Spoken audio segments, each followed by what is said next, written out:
The crowd chanting, "We want Soto." 2-1 to Grisham. Lines one to right, deep. Oh, where is that ball going to land in the bleachers? Trent Grisham, how about that?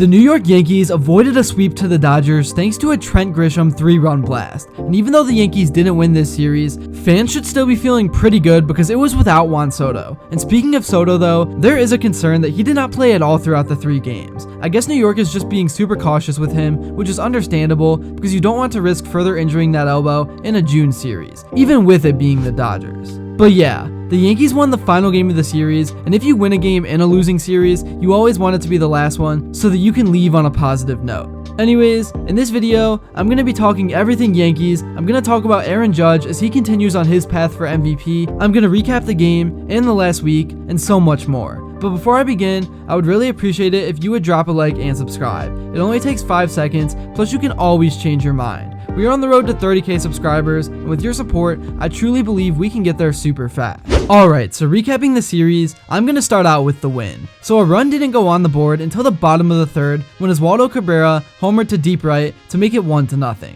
Then after this, Aaron Judge doubled to bring in Alex Verdugo. In the top of the 5th, the Dodgers would tie the game back up at 2 after an Andy Page's double, a Gavin Lux single, and then another double by Mookie Betts. In the top of the 6th, the Dodgers would take the lead on a Teoscar Hernandez home run. This guy was a beast all series.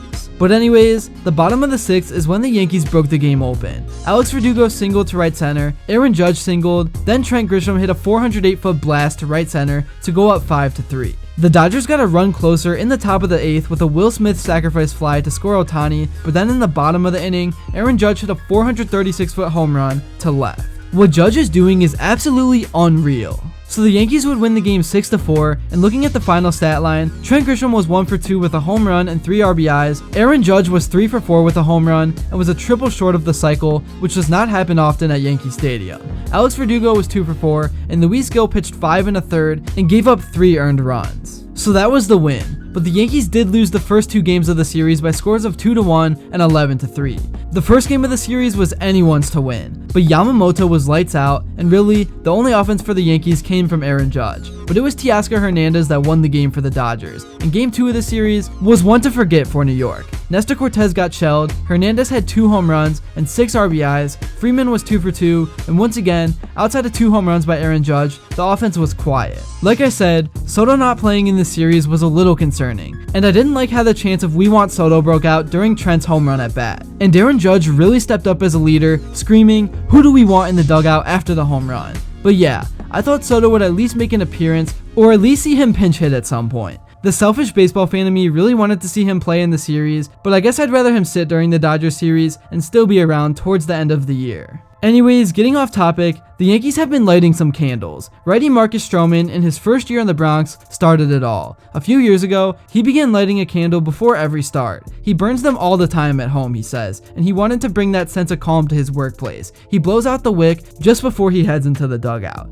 He prefers a strong scent. Bamboo, for example, or Palo Santo, so his teammates caught wind. The trend spread like wildfire. At first, the starting pitchers brought in their own candles with some assistance from their wives and burned them on their own start days. We started doing them in the lockers and it started smelling great, says righty Clark Schmidt. So we're doing this every day. Moving on back to what I was talking about with Aaron Judge being a leader, this is what Judge had to say after the game with the Soto chants. I wasn't too happy about it, but I think he made a good point. I'm happy for Grish. Soto himself told the reporter after the game that Grisham became a temporary Yankees hero. We need everybody in this clubhouse. I'm glad he did that. Grisham had just a .82 batting average on the season when the 27-year-old stepped up to the plate to face Tyler Glasnow in the 6th inning of the game.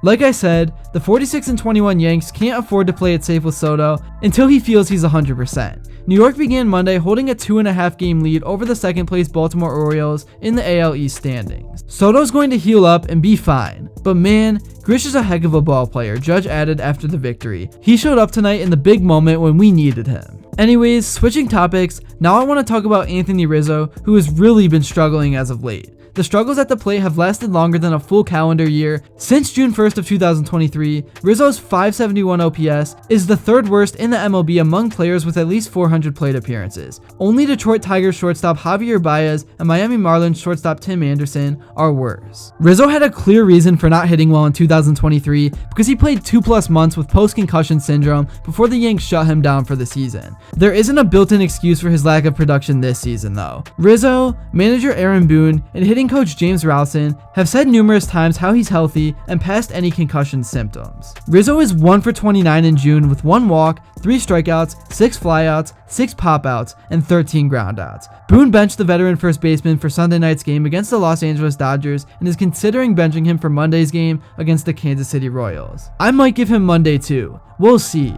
Boone said after Sunday's game. We'll get through Sunday, and he and I will get together to come up with a plan. Without Garrett Cole throwing a single pitch, the Yankees are 25 games above 500 and are owners of the best record in the American League. If Cole and Juan Soto return healthy, their first World Series title since 2009 finally would appear to be within reach. But just as the Dodgers have found that spending $1.4 billion in the offseason couldn't buy a complete roster, the Yankees are discovering that their $300 million payroll only goes so far. Anthony Rizzo's struggles are an issue. Second baseman Gleyber Torres is less than reliable defensively. Third baseman DJ LeMahieu needs to round into form after missing 2 months with a non-displaced fracture in his right foot, and the bullpen, while performing well, could use more swing and miss. The current Yankees team is more balanced than the one that won 103 games in 2019, leading the American League in runs during the regular season, but finishing 14th in ERA. That team had its offense exposed by the Astros in the ALCS, scoring only 14 runs in the final 5 games of a 6-game defeat.